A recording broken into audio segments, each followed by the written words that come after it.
Hi everybody. So we are going to be making some pinch pots with clay, kind of like this, a simple little bowl shape.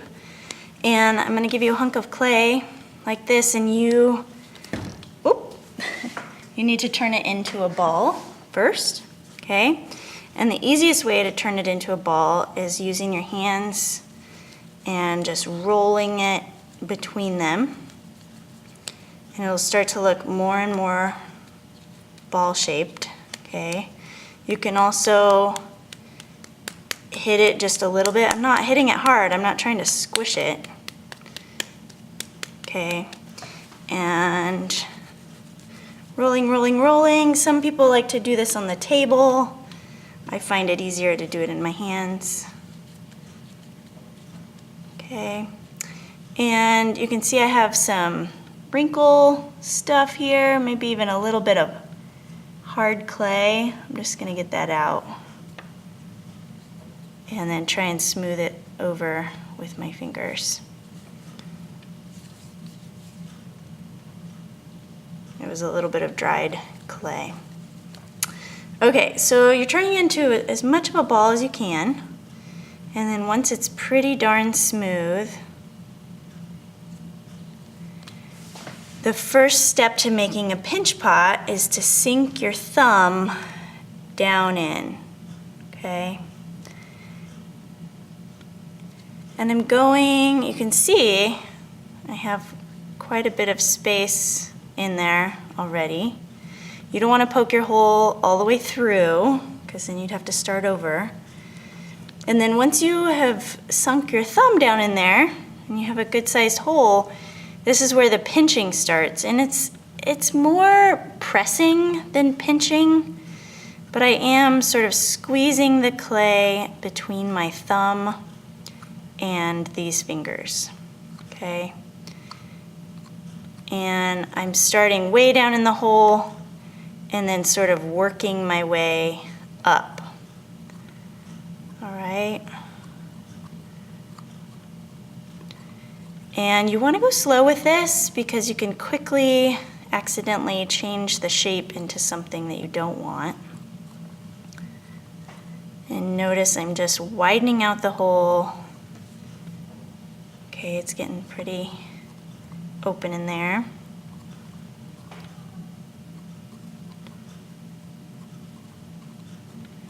And you want to be kind of careful because the rim of the pot can quickly sort of open out, and you don't really want that. You can change that shape at the very end if you do want it to be more open, but right now you kind of are trying to keep it closed and opening out the middle.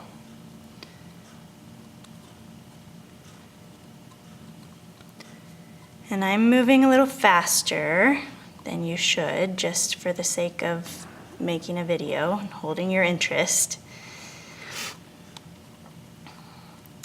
I'm getting closer now to the shape that we'll end up with. You don't want to go any thinner than 1/2 inch, okay? And if you do go thinner than 1/2 inch, you kind of want to crumple back into a ball and start over. If you do have to start over, if you get thinner than 1/2 inch or 1/4 inch, or you accidentally poke a hole in one of the walls of your pot, come talk to me, because you need to do something called wedging in order to get all of the air bubbles out of your ball of clay before you can start this process over again. Okay, so I'm just working it. Now I'm going to look at my rim a little bit and see if it's the shape that I want. You can gently tap your bowl on the surface of the table. That's going to flatten out the bottom a little bit. You can also turn it over and gently, very gently, tap your bowl on the surface of the table to flatten out the rim a little bit. Okay. And I want to get mine just a little bit thinner the walls are still kind of thick. And you can feel how thick the clay is between your fingers. That's the nice thing about making a pinch pot. You can feel where it's still thick and where it needs to get thinner.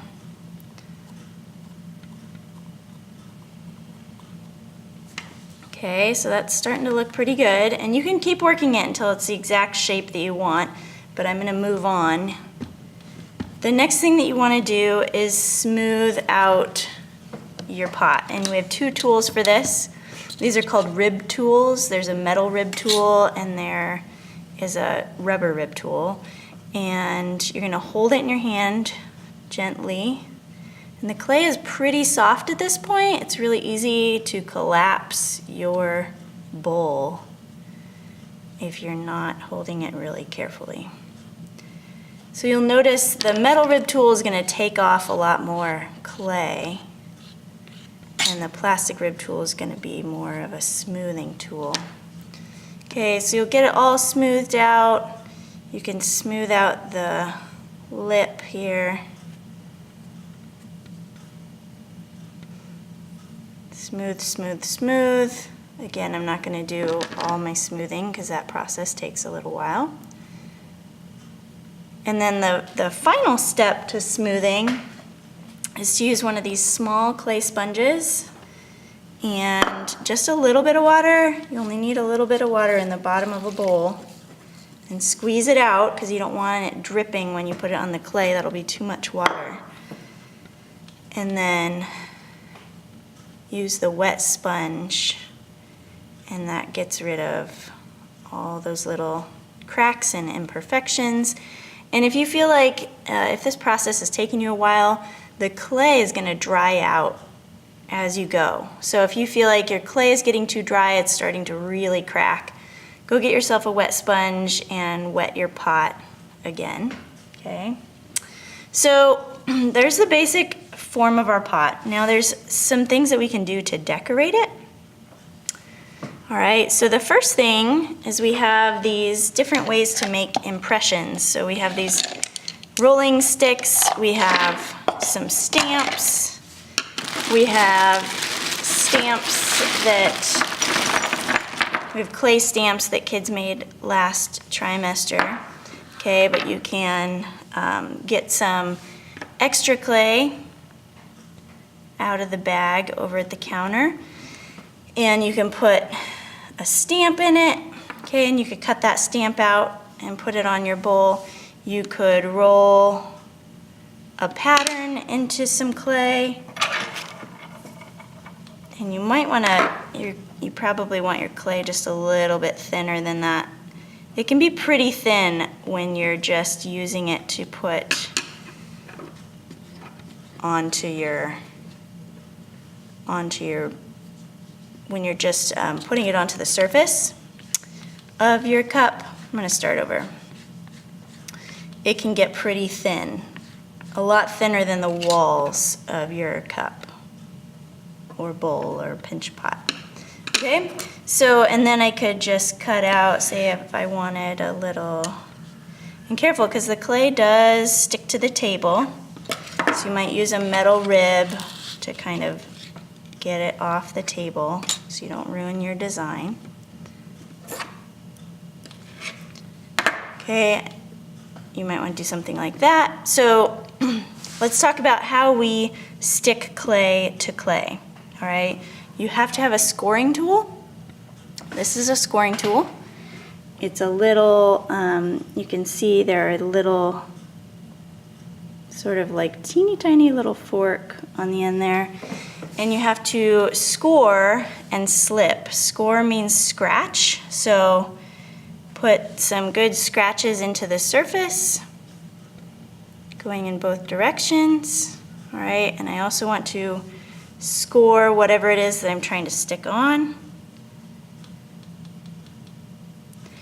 And then you need some moisture. That's the slip part. We're just using water this time.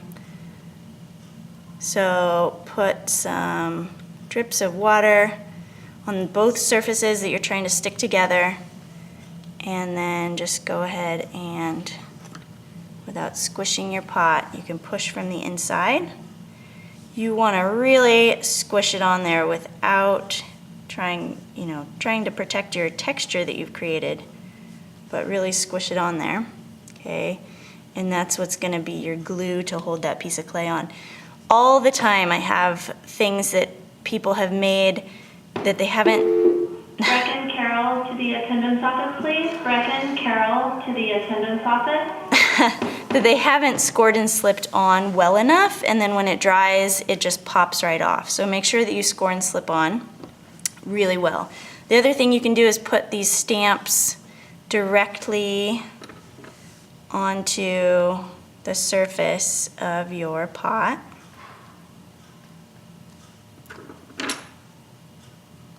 Okay, you can use anything to make an impression. I could even use the tip of my scoring tool if I want and put little dots. Okay, something like that. You can try out some of these different stamps that kids made last trimester that got left here. Okay, so there's all kinds of ways to put decoration onto your pot.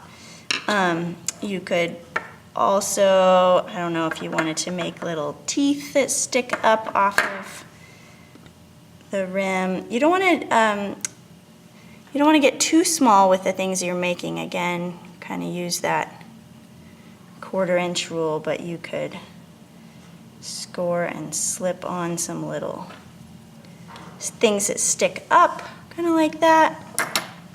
You can also put on some feet. So here's a pot that I made earlier, and notice I've left it kind of cone shaped. I never leveled the bottom out by tapping it on the table.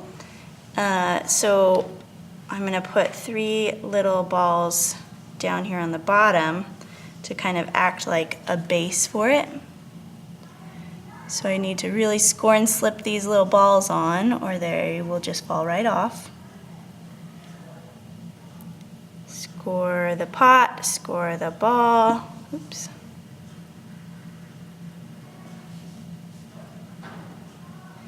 And then slip.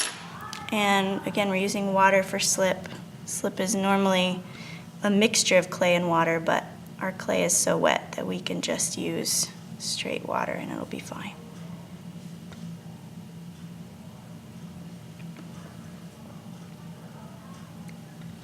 So I've got my 3 little balls, and then once those 3 little balls are on there, then I can set it on the table and make sure it's level and that it's going to sit the way you want, like that, okay? And again, make sure those are really glued on there, okay? So that's kind of cool. It'll look like that from the side. The other thing you could do is you could roll a quick little coil. And this is really an easy thing to roll a coil on the table. You just need a tiny piece of clay. I'm going to form that coil into a circle. And here's another little cup that I made earlier. And I'm going to score that onto the bottom. It's called a foot. That little coil that goes around the bottom. And you would, if you looked at your cups and plates at home, most of them have some kind of foot to sit on. So scoring the foot itself, you can even score this spot that is going to connect together. Slip. Use the water. That's what's going to glue it together. And put that right on there. And then you can smooth that out. Okay, you can either leave it looking like a coil like that, or there's also ways you can take one of the rib tools and kind of smooth that into the pot itself. Go all the way around it like that. So all these things are options for you. You do need to have some sort of decoration, because I'm going to be looking for some sort of additions to your pot, but there's nothing specific that you need to do. It's kind of open for you to use your imagination. Okay, and then you'd want to smooth that again if you have any wrinkles. Okay, so there's the bottom, and then you want to again flip it over, push down just a little bit on it to make sure it's going to sit right and not have a wobble to it. If you don't do this push down step, then your cup or your bowl can wobble a little bit. All right, so there is my pinch pot in several different shapes. Keep in mind that there are lots of different shapes that you can do, okay? Oh, and then cleanup. Let's talk cleanup for a sec. So cleanup with clay is really important. And